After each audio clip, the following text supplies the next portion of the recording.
नमस्कार, मैं Devaki Meena, assistant professor समाजशास्त्र विभाग, सम्राट पृथ्वीराज चौहान राजकीय महाविद्यालय अजमेर।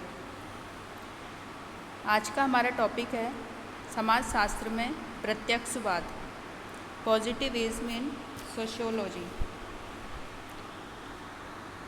तो सबसे पहले हम देखते हैं कि प्रत्यक्षवाद क्या है, यानी कि इसके अर्थ के बारे में पहले हम जानकारी प्राप्त करेंगे। तो समाजशास्त्र में प्रत्यक्षवादी उपागम जो है वो उस व्यवहार पर, मानव व्यवहार पर विशेष रूप से बल देते हैं जिसे कि प्रत्यक्ष रूप से अवलोकित किया जा सकता है। यानी कि ये जो उपागम है इसके अनुसार जिन कारकों को प्रत्यक्ष रूप से अवलोकित नहीं किया जा सकता, जैसे कि अर्थ, मनुष्य की भावनाएं, उद्देश्य, इच्छाएं, वो आदि महत्वपूर्ण नहीं है क्योंकि उनको हम प्रत्यक्ष रूप से नहीं देख सकते और ये जो है ये भ्रम उत्पन्न करने वाले हो सकते हैं, तो इसीलिए इनका अध्ययन हम नहीं कर सकते।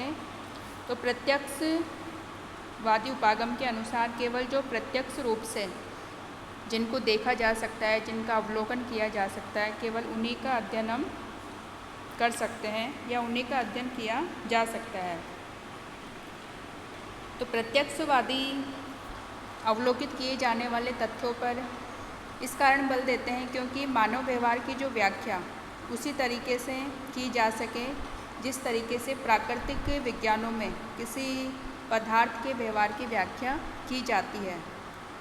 जैसे कि प्राकृतिक विज्ञान है जो पदार्थ के जो अर्थ है उसके उद्देश्य के बारे में कोई जांच नहीं करते क्योंकि किसी भी पदार्थ में कोई अर्थ या उसका कोई उद्देश्य उपस्थित नहीं होता। तो इसी प्रकार प्राकृतिक विज्ञानों में जैसे कि यदि कोई पदार्थ को बाहरी रूप से कोई उत्तेजना दी जाती है तो वो पदार्थ पर उसकी प्रतिक्रिया होती है। और प्राकृतिक जो वैज्ञानिक है जो अध्ययन करते हैं प्राकृतिक वस्तुओं का, उसका कार्य उस प्रतिक्रिया का अवलोकन करना होता है, उसे मापना होता है और उसकी व्याख्या की जाती है। तो इसी प्रकार मानव व्यवहार के अध्ययन में प्रत्यक्षवादी उपागम का भी प्रयोग किया जा सकता है, किया जाता है। और इसी तर्क को लेकर, यानी प्राकृतिक विज्ञानों में जैसे प्रत्यक्ष अवलोकन के द्वारा अध्ययन किया जाता है, तो मानव व्यवहार के अध्ययन में भी इसी तर्क को लेकर आगे बढ़ा जाता है। इसी तर्क के आधार पर मानव व्यवहार का अध्ययन किया जाता है और मनुष्य बाहरी उत्तेजना प्राप्त कर प्रतिक्रिया करते हैं और उस व्यवहार की इस प्रतिक्रिया के रूप में ही व्याख्या की जा सकती है। यानी कि जो प्रत्यक्षवादियों की जो मान्यता है, आधारभूत मान्यता है, वो है कि मानव व्यवहार का एक विज्ञान संभव है और समाजशास्त्र को भौतिक शास्त्र, रसायन शास्त्र या जीव शास्त्र, वनस्पति शास्त्र के समान ही वैज्ञानिक स्थिति प्राप्त करने का पूरा अधिकार है। यानी कि समाजशास्त्र में भी प्राकृतिक विज्ञानों के समान ही अवलोकन के द्वारा अध्ययन किया जा सकता है मानव व्यवहार का। और जो ऑगस्ट काम्ट है उनकी मान्यता भी यही है कि सामाजिक जगत का व्यवहार, यानी मानव व्यवहार जो है वो उन्हीं नियमों के आधार पर निर्देशित होता है जिसके आधार पर प्राकृतिक जगत का व्यवहार निर्देशित होता है। तो इस प्रकार जो समाजशास्त्रीय अनुसंधान किए जाते हैं उनमें भी प्राकृतिक विज्ञानों की शोध पद्धति या अनुसंधान पद्धति को काम में लिया जाता है और मानव व्यवहार के अध्ययन के लिए ये जो प्राकृतिक विज्ञानों की जो अनुसंधान पद्धति है उसको, उस पद्धति को या उपागम को ही प्रत्यक्षवाद के नाम से जाना जाता है। तो इसी प्रकार यदि हम प्रत्यक्ष समाजशास्त्र में प्रत्यक्षवाद के अर्थ को यदि हम परिभाषित करें तो हम ये कह सकते हैं कि समाजशास्त्रीय प्रत्यक्षवाद एक ऐसा सिद्धांत है जो कि घटनाओं के ऐसे नियमों की खोज में विश्वास करता है जिनकी आनुभविक परीक्षण के द्वारा जांच संभव हो। और प्रत्यक्षवाद एक ऐसा सिद्धांत है जिसका आधार अनुभवनिष्ठ तथ्य है। और प्रत्यक्षवादी जो है वो धार्मिक और तत्व मीमांसी है, प्रकृति के नियमों के विरोधी है, क्योंकि इनकी सत्यता की आनुभविक रूप से जांच करना संभव नहीं है। तो इस प्रकार हम ये निष्कर्ष रूप में हम कह सकते हैं कि समाजशास्त्र में प्रत्यक्षवाद एक ऐसा सिद्धांत है जो घटनाओं का अवलोकन, परीक्षण, वर्गीकरण करके ऐसे नियमों की खोज करता है जिन्हें देखा परखा जा सकता है और तथ्यों के द्वारा जिनकी जांच की जा सकती है। और यह प्रेक्षण योग्य घटनाओं का अध्ययन प्राकृतिक विज्ञानों की पद्धति के द्वारा करने पर बल देता है।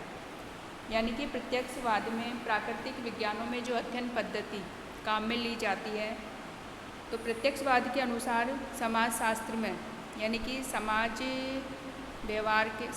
के अध्ययन के लिए या मानव व्यवहार के अध्ययन के लिए भी ऐसी पद्धति को काम में लिया जा सकता है। और घटनाओं को अवलोकन के माध्यम से समझकर उनकी व्याख्या, परीक्षण, वर्गीकरण और लास्ट में नियमों की खोज की जाती है। अब हम देखेंगे कि जो प्रत्यक्षवाद की परिभाषा है वो कौन कौन सी हो सकती है। तो सबसे पहली जो परिभाषा है वो है रेमंड एरन के अनुसार।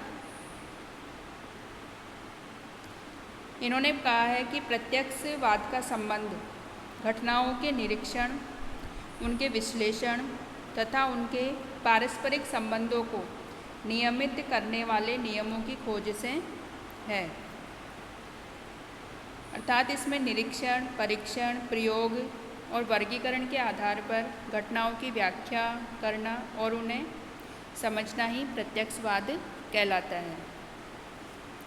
इसी प्रकार समाजशास्त्री टॉलकट पार्सन्स के अनुसार प्रत्यक्षवाद ऐसे सामाजिक सिद्धांत का निर्माण करता है जिसमें सभी मानवीय क्रियाओं को स्वयं कर्ता के परिप्रेक्ष्य या दृष्टिकोण से अध्ययन किया जाता है।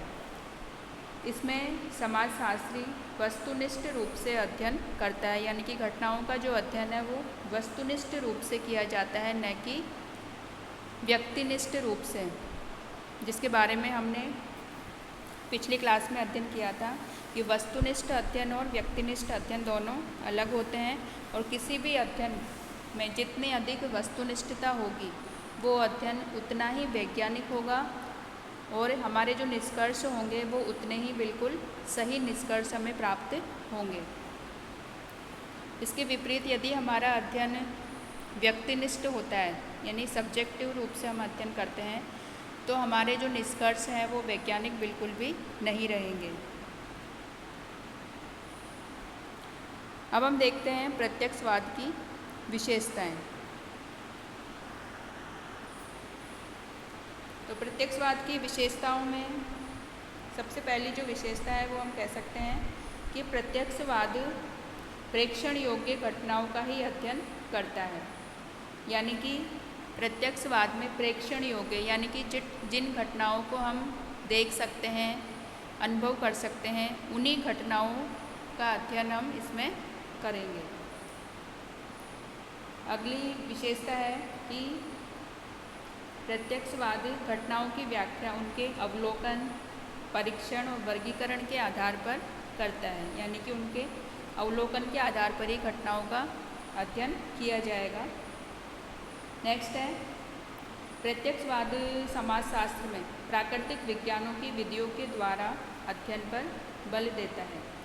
यानी कि समाजशास्त्र में मानव व्यवहार का या सामाजिक घटनाओं का जब हम अध्ययन करेंगे तो प्राकृतिक विज्ञानों की जो पद्धतियाँ हैं, यानी कि जो वैज्ञानिक पद्धति है, साइंटिफिक मेथड है, जिसके बारे में हमने पहले पढ़ा था, उसके जो विभिन्न चरण होते हैं, स्टेप्स होते हैं, उस पद्धति को काम में लेते हुए हम समाज का या सामाजिक घटनाओं का अध्ययन करेंगे। अगली विशेषता है कि प्रत्यक्षवाद के विश्लेषण का जो क्षेत्र है वो परिमाणात्मक तथ्यों तक सीमित रहता है। परिमाणात्मक मतलब है कि ऐसे तथ्य जिनको हम अवलोकित कर सकें, जिनका मापतोल संभव हो, जिनको हम अपने अनुभव के द्वारा जिनको हम जान सकते हैं, जिनकी हम पहचान कर सकते हैं। अगली जो विशेषता है वो है कि प्रत्यक्षवाद ज्ञान का आधार अनुभवनिष्ठ तथ्यों को मानता है, यानी कि ऐसे तथ्य जिनको हम अनुभव कर सकते हैं, यानी कि केवल हमारी ऐसे तथ्य जो केवल हमारी कल्पना में हैं या फिर हमारे विचारों में हैं, ऐसे तथ्यों का अध्ययन हम नहीं कर सकते हैं और ऐसे तथ्य हमारे अध्ययन में शामिल नहीं किए जा सकते जो केवल कल्पना पर या हमारे विचारों पर आधारित हो या हमारे विचारों में सम्मिलित हो। यानी कि केवल ऐसे तथ्यों का हम अध्ययन करेंगे जिनको हम अनुभव के द्वारा जान सकते हैं, जिनका हम अवलोकन कर सकते हैं। अगली विशेषता है कि प्रत्यक्षवाद घटनाओं से संबंधित ऐसे नियमों की खोज में विश्वास रखता है जिनकी सत्यता, प्रामाणिकता और विश्वसनीयता की परीक्षण के द्वारा जांच की जा सके। यानी कि ऐसी घटनाओं को हम अपने अध्ययन में सम्मिलित करेंगे जिनके बारे में जो हम नियम निकालेंगे, उन नियमों की जांच हम बाद में परीक्षण के द्वारा उनकी सत्यता की जांच हम कर सकें। अगला है यह प्रत्यक्षवाद तथ्यों के बीच पाए जाने वाले सह संबंधों का अध्ययन करता है और उन्हें नियंत्रित करने वाले नियमों का निर्माण करता है। यानी कि कोई भी घटना अकेली घटित नहीं होती, उसके पीछे कोई न कोई कारण विद्यमान रहते हैं और विभिन्न घटनाओं के बीच आपसी संबंध रहता है। तो ये जो आपसी संबंध पाया जाता है विभिन्न कारकों के बीच, विभिन्न घटनाओं के बीच, इन संबंधों के अध्ययन पर प्रत्यक्षवाद जोर देता है। अगला है कि प्रत्यक्षवाद समाजशास्त्र और प्राकृतिक विज्ञानों में कोई मौलिक अंतर नहीं मानता है, क्योंकि समाजशास्त्र में भी हम प्राकृतिक विज्ञानों की जो अध्ययन पद्धति है, वैज्ञानिक पद्धति है, उसका उपयोग करते हैं। प्रत्यक्षवाद सिद्धांतों को सामाजिक घटनाओं के विश्लेषण का आधार एवं उपकरण मानता है। अगली जो विशेषता है वो है कि प्रत्यक्षवाद का उद्देश्य वस्तुपरक अध्ययन है, यानी कि वस्तुनिष्ठ अध्ययन है, ऑब्जेक्टिव अध्ययन है, न कि व्यक्तिपरक यानी कि सब्जेक्टिव अध्ययन नहीं है। यानी कि प्रत्यक्षवाद में क्या है, क्या होगा, उसका अध्ययन किया जाता है, न कि क्या होना चाहिए, क्या अच्छा है, क्या बुरा है, इस बात का अध्ययन इसमें नहीं किया जाता। तो इस प्रकार हम देखते हैं कि जो प्रत्यक्षवाद के अंतर्गत किसी भी घटना का या किसी भी समाज से संबंधित किसी भी घटना का हम अध्ययन करते हैं तो उसमें हम वैज्ञानिक पद्धति को काम में लेते हुए अध्ययन किया जाएगा और जो हमारा अध्ययन होगा वो पूर्ण रूप से वस्तुनिष्ठ अध्ययन होगा, न कि व्यक्तिनिष्ठ अध्ययन होगा। और हमारा अध्ययन जितना प्रत्यक्षवाद के अनुसार अध्ययन में जितनी अधिक वस्तुनिष्ठता होगी, जितना अधिक वस्तुपरक अध्ययन किया जाएगा, उतना ही अध्ययन वैज्ञानिक होगा और सही निष्कर्ष हमें अध्ययन के द्वारा प्राप्त होंगे।